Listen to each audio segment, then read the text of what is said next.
जो कृष्ण भावनेत स्थिर झाला आहे, तो शुभाशुभ गोष्टींपासून विचलित होत नाही. कारण त्याचा सर्व मंगलदायी भगवान श्रीकृष्णाशी संबंध असतो. अशा कृष्ण भावनेमुळे एखादा परिपूर्ण अशा दिव्य स्तरावर आरूढ होतो व या स्तरालाच समाधी म्हटले जाते. हरे हरे कृष्ण. कृष्ण. Thank you thank you.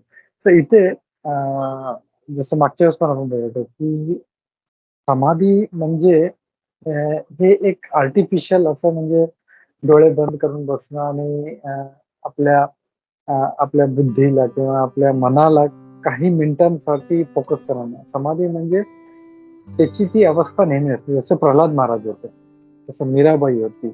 असे जे संत होते ते जसे तुकाराम महाराज, विदुराकुमार ते कंटिन्युअस म्हणजे जे आहेत भगवंता आणि अशा या परिस्थितीला इथे समाधी म्हटलं आहे.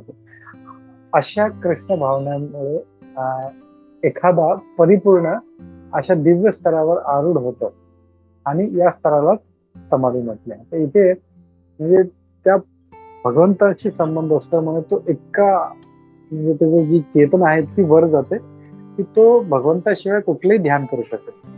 तो फोकस सारखा जो आहे तो भगवंतावर असतो. आपण वृंदावनचे जे गोपी पण पाहतो त्यांचं पण किती त्यांचं भगवंताचं चिंतन असतं.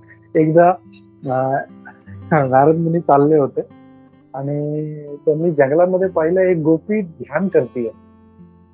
तर त्यांना आश्चर्य वाटतं की मग गोपी इथे वृंदावनमध्ये कधी असं ध्यान वगैरे करत नाही, तू ध्यान का करते?